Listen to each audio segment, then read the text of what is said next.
Firefighters are still battling multiple blazes in the Texas Panhandle this afternoon. Mandatory evacuation orders have been issued for Oldham and Armstrong counties as crews work to contain two massive fires. The Lavender fire has charred over 12,000 acres, fueled by strong winds and bone-dry grass. Right now, it's only 20% contained.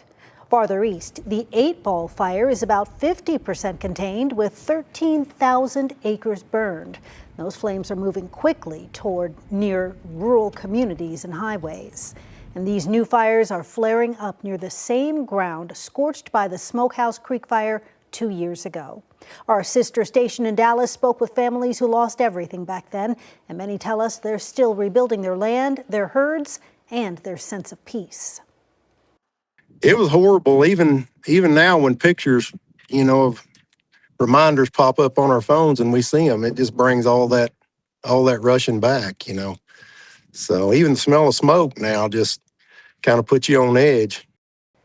Firefighters from across Texas are now on the ground helping with containment, and Governor Greg Abbott also activated additional response resources as dangerously dry conditions spread across the state.